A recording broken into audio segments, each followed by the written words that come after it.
오늘 여러분이 읽은 이 본문은 너무 잘 알고 있는 말씀이죠.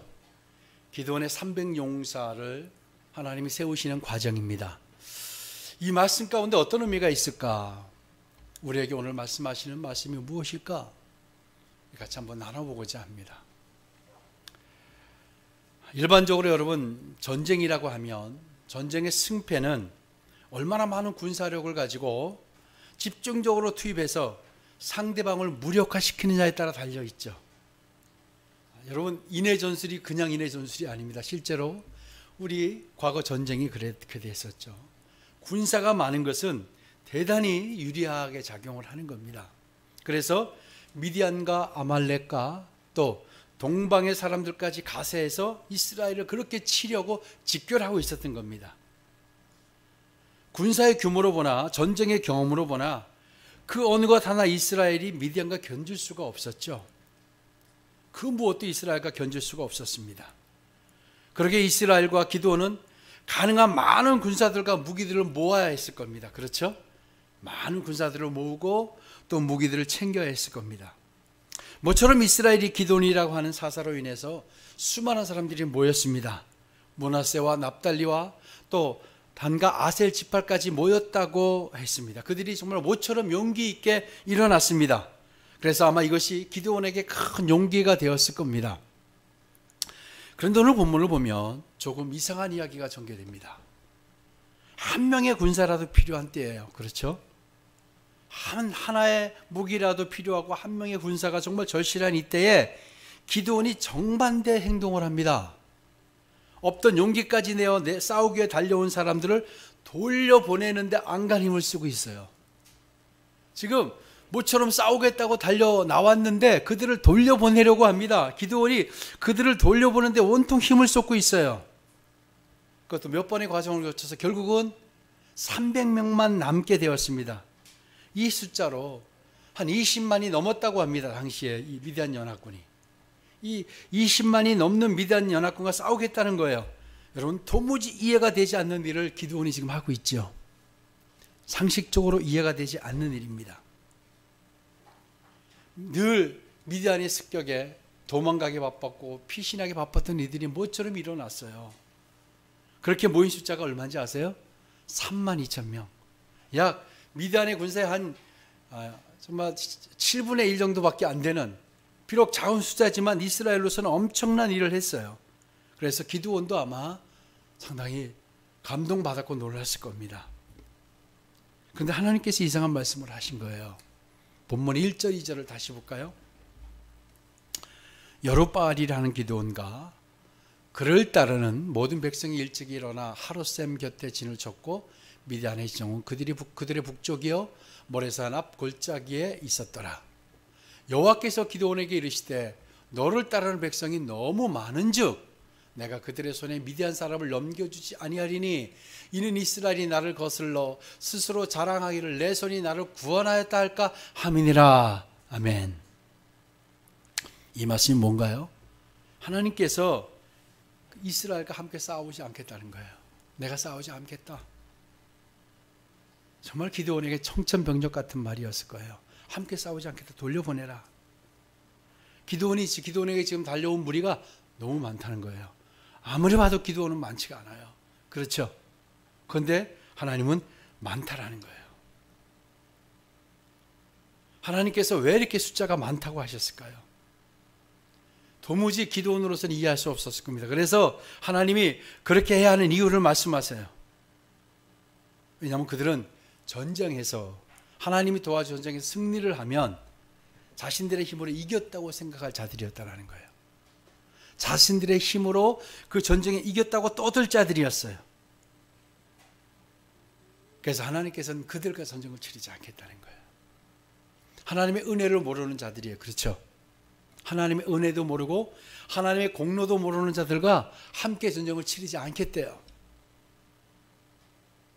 하나님께서 아무리 도와주셔봤자 자신들의 공로라고 할 자들이에요. 하나님은 특별한 의도가 있으셨던 거예요. 왜냐하면 하나님이 이들을 보내신 것은 자신들의 공로라고 생각할 자들이었기 때문이기도 하지만 이 전쟁은 단순한 전쟁이 아니었습니다. 이 전쟁은 바로 하나님이 살아계시느냐 아니냐, 살아계신다면 또 얼마의 능력이 있느냐를 보여주는 전쟁이었습니다. 왜냐하면 하나님이 개입하신 전쟁이기 때문에, 하나님이 함께 하시겠다고 한 전쟁이기 때문에 이 전쟁은 단순히 이스라엘의 전쟁이 아니었던 거예요. 그렇죠? 이것은 하나님의 전쟁이에요. 하나님께서 주도하시겠다고 하신 전쟁이었기 때문에 하나님은 정말로 신중을 기하십니다. 사실 여러분, 잘못은 이스라엘이 저질렀는데 하나님께서 함께 동참해 주신다고 했어요. 왜 그랬을까요? 여기에 신실한 하나님의 사랑이죠. 하나님의 사랑이 그들을 포기할 수 없었기 때문에 하나님이 동참하시겠다는 거예요. 하나님은요, 당신을 믿고 맡기는 자들과 늘 함께 하시는 거예요. 하나님은 오늘도, 지금도 하나님께 인생을 맡기고 삶을 맡기고 전적으로 의지하는 자들과 하나님은 함께 하십니다. 아멘. 그 순간부터 그 전쟁은 누구의 전쟁이에요? 하나님의 전쟁인 거예요. 우리가 우리의 모든 문제를 하나님께 맡기는 순간, 하나님을 전적으로 의뢰하고 의지하는 순간, 그 문제는 누구와 함께 하는 거예요? 하나님이 함께 하는 거예요. 하나님께 맡기기 전까지는 그건 내 문제예요.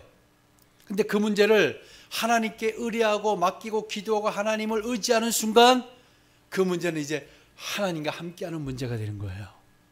아멘. 지금 이스라엘에게 하나님 그렇게 하고 계시는 겁니다. 여러분, 하나님께 맡기면 늘 좋은 결과가 나와야 되죠. 그렇죠? 근데 기드온이 보니까 어떻게 보니 이제 하나님께 맡겼는데 거의 망하다시피 하게 되었다라고 해요. 싸우겠다고 나온 자들을 거의 다 돌려보내시려고 하는 거예요. 여러분, 사실 지금을 생각하면 돌아가겠다고 하는 자들도 붙들어 놔야 되고, 지금 안 하겠다고 하는 자들도 붙들어 세워놔야 하는 사실 상황이에요. 근데 여러분, 놀랍게도 기도는요, 하나님의 그 말씀에 그대로 순종을 해요. 하나님께 온전히 맡깁니다. 아멘. 상식적으로 이해가 되지 않는 일인데 기도원이 그를 돌려보내려고 합니다. 하나님께서 기도원에게 이렇게 말씀하시고 명령하셨어요. 3절입니다. 같이 한번 읽읍시다. 시작. 이제 너는 백성의 귀에 외쳐 이르기를 누구든지 두려워 떠는 자는 길르앗산을 떠나 돌아가라 하게 하시니 이에 돌아간 백성이 22,000명이여 남은 자가 10,000명이었더라. 아멘. 여러분, 하나님께서 기도를 통해서 어떤 사람을 보내라고 했어요? 두려운 자는 보내라고 그랬어요. 두렵지 않은 자가 어디 있었겠어요? 그죠? 여기서 두려운 자를 돌아보니까 두려운 자들은 돌아가도 괜찮다라는 말이 실제로 떨어지자, 그래서 이 말을 할 때 기도원이 아마 그래, 한 1-2,000명 정도는 내가 이해할 수 있어라고 생각했을 것 같아요. 근데 이게 웬일이에요? 22,000명이 돌아가고 있는 거예요. 얼마나 상심됐겠습니까? 22,000명이 되는 사람들이 뒤도 돌아보지 않고 돌아가는 거예요. 두려운 자들이란 어떤 의미예요? 그들이 뭐를 두려워했을까요? 사실 거기 있는 이 32,000여 명, 이 기드온도 두려워하지 않은 것은 아니에요. 그렇죠? 근데 여기서 두려운 자들은 떠나라 라고 했을 때 사실 그것은 하나님의 시험이었는데, 이 두려운 자들은 뭘 의미할까요? 이 두려운 자들은요, 바로 하나님을 의지하지 않은 자들이에요. 하나님을 믿지 못하는 자들이에요. 여러분, 하나님을 믿었다고 한다면 설사 두렵다고 해도 돌아가지 않았을 거예요. 그런데 이들이 어쨌든 오랜만에 정말 대단한 사사가 일어났어. 기드온이 일어났어요. 그래서 사람들이 우르르 몰려 나오니까 우르르 몰려 나왔겠죠. 이거 안 가면, 내가 이번에 동참하지 않으면 내가 손가락질을 받겠구나, 그리고 이거 안 되겠구나, 여러 가지 이유에는 나왔을 거예요. 그렇죠? 그렇게 돌아오기는 왔는데 이게 그들의 군사의 규모를 보거나 뭘 봐도 두려운 거예요. 하나님이 이 두렵다는 것은 하나님이 믿지 못해지는 거예요. 하나님이 여전히 믿지 못하는 거예요. 그래서 둘이 가는 거예요. 가도 괜찮다. 이 말이 떨어지자 여러분 확 돌아가 버리는 거예요. 정말 가관입니다. 그렇죠? 싸우러 나왔으면 일단 칼을 뽑았으면 우리말에 물에도 버려 그러잖아. 예? 배야 되지 않겠습니까? 그런데 이들은 그냥 돌아간 거예요. 그리고 결국은 그래서 기드온이 보니까 얼마나 기가 막혔겠습니까? 그래도 기도원의 마음속에 그래도 다행이라고 생각해. 왜? 한 10,000명 정도로 남아 있으니까 그래, 하나님이 함께 하시면 10,000명을 가지고도 할 수 있겠지. 그런데 하나님께서 또 많다라는 거예요. 이들도 또 많다. 아니다, 아직도 많다. 또 더 돌려보내라. 하나님은 이 거대한 미디안이라고 하는 악을 징계하는 일에 도무지 이해하지 못할 일을 진행하고 계십니다. 왜 그러셨을까요? 그것은 이 전쟁이 하나님 당신의 전쟁임을 강조하려고 하셨던 겁니다. 그래서 하나님이 함께 전쟁임을, 하나님이 주신 은혜임을 알지 못할 자들을 다 돌려보낸 거예요. 그래서 하나님은 300명만 필요하셨던 겁니다. 이렇게 하신 근본적인 이유가 뭐냐면 이번 전쟁의 성격을 하나님이 확실히 하려고 하셨던 거예요. 이번 전쟁은 누구의 전쟁이었다? 하나님의 전쟁이었다. 그 하나님의 전쟁임을 아는 자들, 하나님이 함께 하셨다는 걸 철저하게 선언하고 선포할 자들, 그런 자들이 300명밖에 되지 않았던 거예요. 여러분은 어느 무리에 속했다고 생각하십니까? 여러분 여전히 하나님을 의지하지 못하고 두려워하고 있다고 한다면, 하나님을 의심하고 있다고 한다면 22,000명에 속할 수 있는 여러분일 수도 있어요. 아니면 또다시 돌아갔던 10,000명의 사람들, 9,700명의 사람들에게 여러분이 속할 수도 있다고 저는 생각을 합니다. 하나님이 기드온에게 군사를 선발할 때 2가지 방법을 하나님이 사용하셨어요. 첫째는 돌려보내라고 하신 것이죠. 두려운 자는 돌려보내는 것. 사실 이것은 하나님이 그들의 마음을 시험하셨던 거예요. 하나님이 그들의 마음을 시험하셨는데 그들은 다 그 시험에 무너져서 다 돌아갔어요. 이 전쟁은 두렵다고, 그만두고 싶다고 그만둘 수 있는 전쟁이 사실은 아니었어요. 왜? 미디안 연합군의 규모는 이스라엘 단순히 약탈하는 수준이 아니라 이번에는 완전히 그걸 씨를 말리려고 하는 상황이었다고 했어요. 그걸 이스라엘들이 느끼고 있었기 때문에 그나마 32,000명이 모였던 거예요. 그런데 두려워하는 자는 돌아가 했더니 얼마나 고마워하고 돌아간지 모릅니다.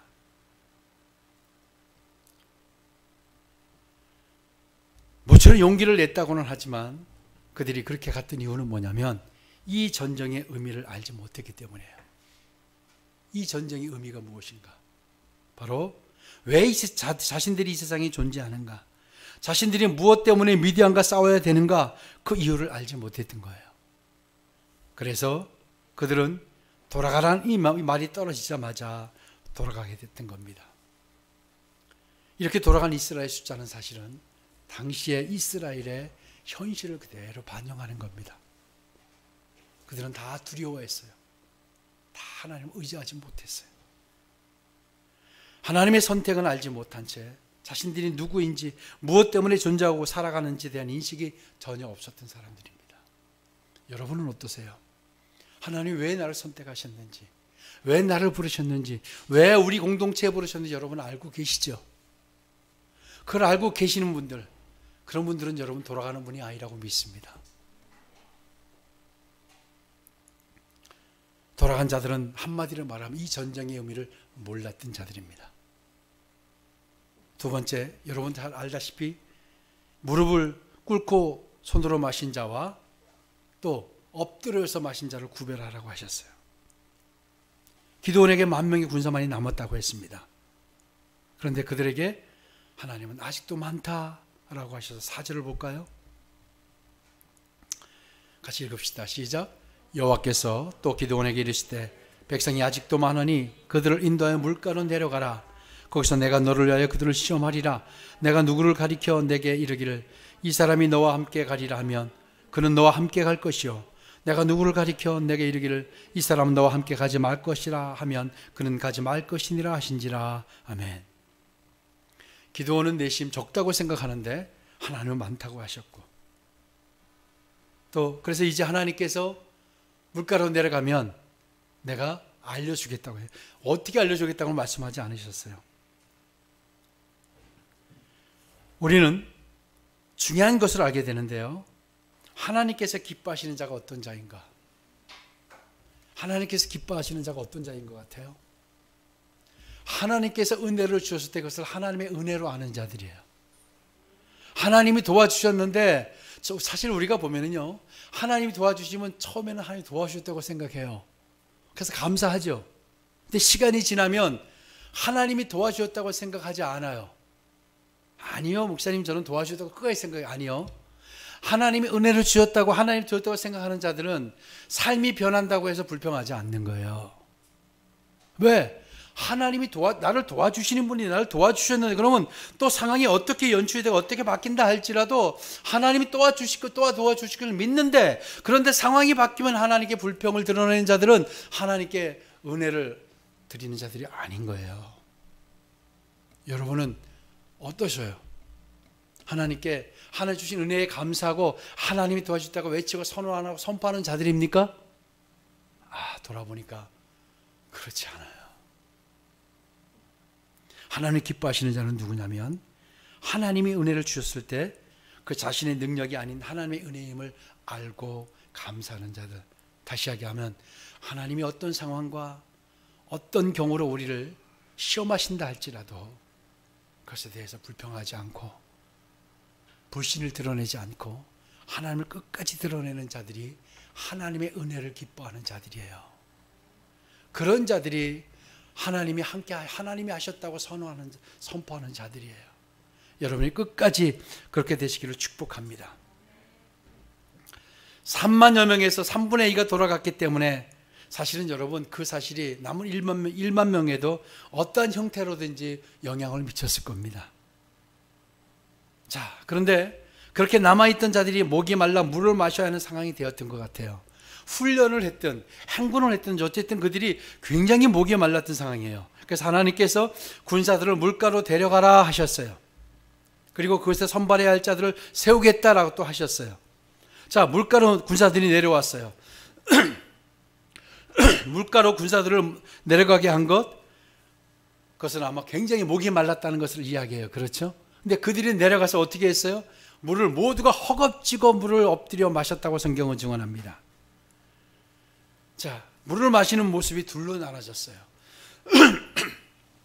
한 무리는 엎드려서 물을 마셨고요, 한 무리는 무릎을 꿇고 손으로 떠서 물을 마셨다라고 해요.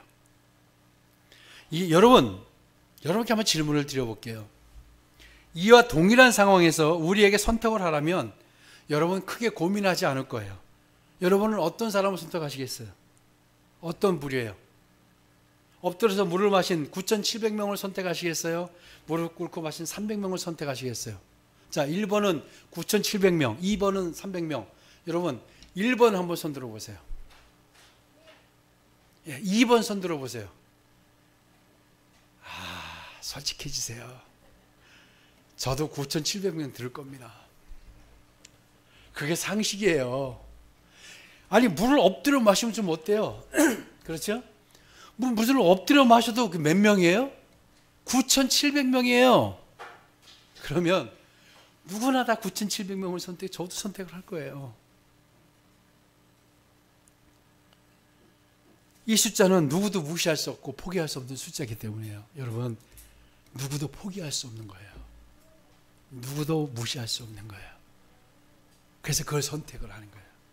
이게 많은 사람들이 이런 선택을 하는 거예요. 그런데 하나님은 그 9,700명이 필요하지 않으셨어요. 300명만 필요하셨어요. 하나님 그래서 기도원에게 9,700명을 포기하라고 말씀하십니다. 하나님 우리에게 늘 9,700명을 포기하라고 말씀하세요. 하나님은 상식을 포기하라고 하시고요, 인간의 생각을 포기하라고 하시는 거예요. 그리고 하나님은 300명만을 선택하시라고 하는 거예요. 왜 그렇게 하셨을까요? 궁금하시죠? 여기에는 신학학자들마다 큰 여러 가지 해석이 많이 있어요. 사실 물을 엎드려 마셨다고 해서 큰 잘못은 아니었어요. 그렇죠? 율법이 그렇게 율법이 그렇게 금한 것도 아니에요. 이것을 경계를 풀고 물을 마셨다는 것을 해석하기도 해요. 또 그런가 하면 엎드려 물을 마신 자들은 평소 우상에 절하는 것이 습관이 되었던 자들이었다라는 해석도 있어요. 물을 마실 때 무릎을 꿇고 마시거나 손으로 떠 마시는 거 그리 중요하지 않을 수 있어요. 근데 여기에는 하나님의 섭리가 있어요. 하나님께서는 사실 많은 수가 필요하지 않았고 하나님의 일하심을 보고 경험할 자들, 그것에 감사할 자들, 하나님의 은혜로 알 자들이 필요했어요. 그래서 무릎을 꿇고 주변을 경계하며 손으로 물을 떠서 마신 자들을 하나님 필요하셨어요. 자, 여러분 운동선수들을 한번 떠올려 보십시다. 우리 젊은 세대 말고 한 30이 넘은 세대 정도만 돼도 여러분 아실 거예요. 옛날에 운동할 때 물을 마시라고 했나요? 마시지 말라고 했나요? 옛날에 물을 마시지 못하게 했어요. 축구할 때 전반전이 끝나면 엄청 목이 마르잖아요. 물을 못 마시게 해요. 왜냐하면 물 마시면 후반전에 못 뛴다는 거예요. 그러니까 실제로 뭐를 준비했냐면 그 물 속에 오일을 담아놔요. 그래서 오일을 못 꺼냈어요. 여러분 그런 경험 없으세요? 축구를 안 해보셨나요? 옛날에 축구하면 진짜 물을 마시면 살짝 목만 축이라고 할 정도로 절대 물을 못 마시게 합니다. 물이 엄청 목이 마른데도. 근데 요즘은 바뀌었죠, 과학이. 아니다. 의학적으로 물을 마시는 게 더 좋다. 이렇게 해서 여러분 축구 중계 같은 거 보면 선수들이 물을 마십니까? 안 마십니까? 마시죠? 중간중간에 물을 마시는데 어떻게 마십니까? 벌컥벌컥 마십니까? 아니에요. 물을 마시고 입에서 막 우물을 갖다 뱉는 선수들도 있고 조금 하고 버려버리는 선수들 대부분이 그걸 아주 그냥 벌컥벌컥 이거 하나 두 개 막 모아다가 마시는 선수 본 적 없어요. 왜 그럴까요? 그렇게 물을 벌컥벌컥 마시게 되면 어떻게 배에 물이 차면 출렁거려서 여러분 저도 그 경험이 있는데 못 뜁니다. 아주 신경 쓰입니다. 출렁출렁거려서. 그렇죠? 물을 많이 조금은 마시지만 그렇게 한 겁니다. 여러분 이스라엘이 마찬가지. 사실 여러분 물을 입에 조금 축이고 조금 마신 사람들은 후반전까지 잘 뜁니다. 연장전까지도 잘 뛰어내요. 왜? 실제로 그래요. 근데 물을 엄청나게 목마르다고 마신 자들은 못 뛰어요. 바로 교체돼야 될 거예요 아마. 이스라엘은 실제 전쟁을 치러본 적이 없어요. 그리고 주변에 현재 적이 있어요. 그런 상황에 경계도 없이 물을 실컷 마신 사람이 실제로 그 전쟁에서 포기하지 않고 뛸 수 있을까요? 포기하지 않고 끊임없이 이들이 목숨을 내서 달려갈 수 있었겠냐는 얘기예요. 목이 마르다고 절제하지 못하는 자들 선택받지 못했습니다. 다시 이야기하면 벌컥벌컥 마신 자들은 절제하지 못한 자들을 의미해요. 여러분 절제하지 못하면 무너지는 거예요. 그렇죠? 우리 삶도 그렇죠? 절제가 굉장히 중요해요. 절제가 뭐 여러 가지 의미로 해석돼 중용이라고 할 수도 있고 여러 가지 의미가 있고 절제하는 사람이 승리합니다. 여러분 절제하는 분들 되시기를 축복합니다. 그런데 실제로 이런 일이 일어났어요. 하나님께서 물 마시는 것으로 군사를 구분하신 것이 정말 이상한 일인 것 같지만 실제로 그 합당한 이유가 있었다는 것을 성경이 말하고 있어요. 뭐냐면 기드온이 미디안의 주력 부대를 공격해서 무너뜨렸을 때에 패잔병들 가운데 상당한 힘을 가진 세바와 살문나가 부하들과 함께 도망을 갑니다. 그런데 기드온과 300명의 용사들이 먹지도 않고 마시지도 못한 채 끝까지 그들을 쫓아가서 그들을 잡아냈습니다. 만약에 벌컥벌컥 마신 자들이었다고 한다면 끝까지 쫓아가지 못했을 거예요. 하나님은 놀라운 섭리가 있었던 거예요. 여러분에게 끝까지 포기하지 않고 달려가라고 말씀하시는 겁니다. 끝까지 포기하지 않고 달려갈 자들, 절제할 자들이 하나님에게 필요했습니다. 오늘도 하나님은 그런 자들을 필요로 하십니다. 아멘. 여러분 이제 하나님이 왜 32,000명이 모인 가운데 22,000명을 돌려보내시고 만 명 가운데 9,700명을 돌려보내시는지 우리는 이제 알게 됩니다. 하나님을 두려워했던 자들이고요, 절제하지 못했던 자들이에요. 여러분 하나님은 우리에게 절제의 능력을 주셨어요. 아멘. 절제하지 못하면 세상으로 돌아가게 됩니다. 멈추지 못하게 되는 거예요. 여러분 그렇지 않다면 도중에 포기하게 되는 거예요. 그래서 포기하지 않을 자들이 필요한 거예요. 여러분 이때에 포기하지 않는 여러분 되시길 축복합니다. 아무리 코로나가 우리를 힘들게 만들고 우리를 요동치게 만들고 흔들어 놓지만 이때 여러분 포기하지 않고 달려가시기 바랍니다. 절제하시기 바랍니다. 두려워하지 않기를 바랍니다. 여러분, 하나님은요, 하나님이 말씀하시고 하시려는 일에 군소리 없이 끝까지 전신하는 것을 기뻐하십니다. 아멘. 상식적이지 않다고 하나님께 불만을 터뜨리는 자들이 아니라 하나님은 무엇을 시키든 무엇을 말씀하시든 무엇을 인도하시든 그래서 그대로 순종하는 자들을 기뻐하신다는 거예요. 끝까지 헌신하는 자들을 바로 자신을 절제하는 자들입니다. 여러분, 결국 이 사소한 일이 최종적인 승리를 결정하게 되었습니다. 적어도 이 300명은요, 자신들이 소집된 것과 이 전쟁의 의미를 알고 있었다는 의미가 됩니다. 이 300명은 이 전쟁의 의미가 어떤 것이고 지금 어떤 상황에 놓여 있고 이것이 하나님이 치르시는, 하나님이 치러내시는 전쟁인 것을 이들은 알고 있었다는 거예요. 그런 자들, 하나님은 오늘도 이렇게 하나님이 일하시는 이유, 우리 선택하신 이유, 우리를 부르신 이유를 아는 자들을 필요로 하십니다. 하나님은요, 그래서 이 하나님 일하신 걸 통해서 기도하는 많은 것을 보게 되었던 겁니다. 하나님이 이렇게 사람들의 생각과 기도원의 생각과 다르게 일하십니다. 하나님께 하시는 일이 때로는 상식적이지 않다고 여겨지지만 하나님은 그렇게 일하실 때가 많습니다. 여러분, 실제로 정말 세심하고 완벽주의자가 가까웠던 기도원은요, 또 그 안에 아직까지 온전하게 믿지 못했던 것 같아요. 불신이 있었던 것 같아요. 여러분, 좀 이해가 되시지 않아요? 저도 이해가 될 것 같아요. 32,000명을 모았는데 22,000명을 돌려보내고 다행이라고 생각했다 9,700명을 돌려보냈으니 그 마음이 어떻겠습니까? 그렇죠? 300명으로 물론 하나님이 함께 하시면 300명이 이길 거야, 이 마음이 한 90%는 됐을 거예요. 그렇죠? 근데 이거 300명으로 이기긴 이길 텐데 아마 이런 마음이 있었던 것 같아요.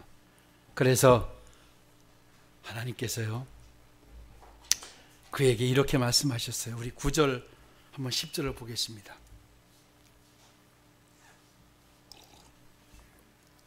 우리 9절 10절 함께 읽읍시다. 시작.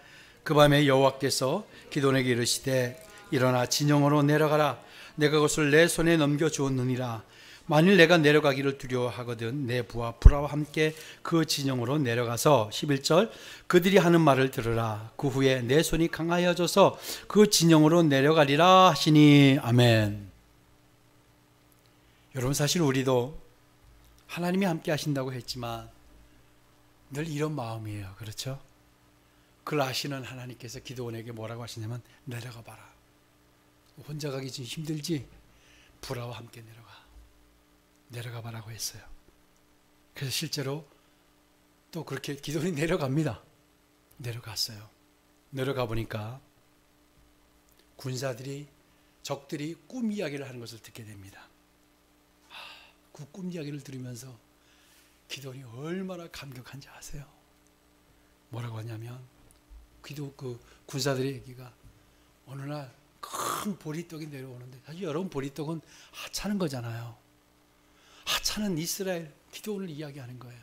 보리떡이 내려와서 장막을 덮쳤는데 장막이 무너지는 거야. 근데 그게 요아스의 아들 기드온의 칼이야. 뭔 얘기예요? 이미 미디안 백성들은 다 정말 전열을 상실한 거예요. 그들은 자신들이 무너지고 쓰러진다는 걸 이미 알고 있었어요. 이 이야기를 하나님은 기드온에게 듣게 하십니다. 아멘. 기드온이 얼마나 하나님께 감사했을까요? 자신이 얼마나 어리석고 얼마나 정말 불신이 얼마나 부끄러웠을까요? 여러분, 기드온이 순종했을 때, 보내라고 해서 보내고 기드온이 마지막까지 순종했을 때, 기드온이 순종하는 그 타임에 하나님이 뭘 하셨는지 아세요? 미디안의 군사들을 두렵게 만들기 시작하신 거예요.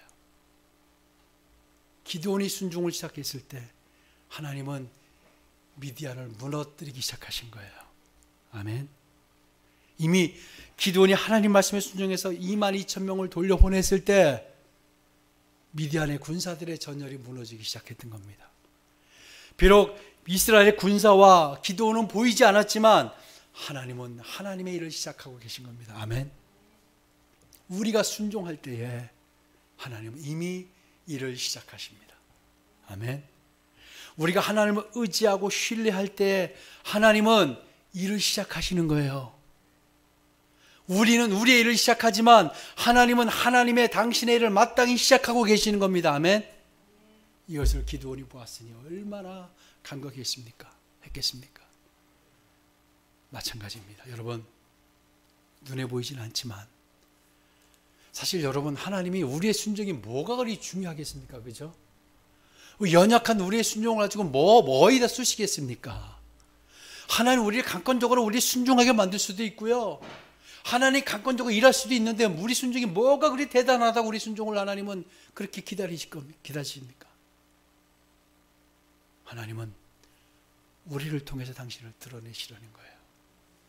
우리의 순종으로 우리가 경험하기를 원하시는 거예요. 하나님 우리를 순종하라고 하시는 첫 번째 목적이 뭔지 아세요? 사실은 다른 사람이 우리의 순종을 보고 하나님이 살아계신 것을 느끼게 하는 것도 있지만 우리를 경험하게 하시려는 거예요. 나를 경험하게 하시려는 거예요. 여러분, 순종을 시작하세요. 상식적이지 않지만 도무지 말이 안 돼요. 이때 더 열심히 하라니, 지금 모이지 말라고 하고 하는데 더 기도하라고 하니 이게 상식적이지가 않고 일반적이지 않을 수 있어요. 그러나 하나님은 그런 가운데 일하십니다. 그런 가운데 순종하는 자들을 지금도 기다리시고 지금도 선택하시려고 하시는 거예요. 아멘. 여러분, 우리가 순종할 때 하나님은 일을 시작하세요. 얼마나 이게 감사한 일입니까? 내가 순종할 때, 내가 하려고 할 때, 내가 말씀을 붙들 때, 의지하고 순종할 때, 신뢰할 때 하나님이 이제 바쁘게 움직이기 시작하시는 거예요. 여러분이 앞으로 내가 순종할 때 하나님이 바쁘게 움직이시겠지라고 생각하시면 맞습니다. 아멘. 하나님 일하시겠지? 맞아요. 하나님 일하시는 겁니다. 그래서 하나님 우리에게 끊임없이 이렇게 말씀하세요. 이사야 55장 8절은 이렇게 말하고 있습니다. 우리 한번 크게 같이 읽읍시다. 시작. 이는 내 생각이 너희의 생각과 다르며 내 길은 너희의 길과 다름이니라. 여호와의 말씀이니라. 아멘. 우리의 생각과 다르다고 절망하고 실망하지 마세요. 하나님을 의지하고 붙들고 살아가려고 노력하는 순간 하나님 일을 시작하고 계셨다는 걸 믿으시고 담대하게 일어섭시다. 담대하게 나갑시다. 너희의 생각과 내 생각이 다르고 너의 길과 내 길이 다르다. 내 길과 다르다고 이제는 우리가 더 실망한 이유가 없죠. 내 생각과 다르게 내 상황이 전개된다고, 내 상황이 돌파구가 없다고, 내 퇴로가 보이지 않는다고 이제 우리가 분노하고 실망할 이유가 없다라는 거예요. 하나님은 그때 시작하십니다. 아멘. 하나님 일하십니다. 순종의 열매가 여러분 안에 있기를 축복합니다. 기도하겠습니다.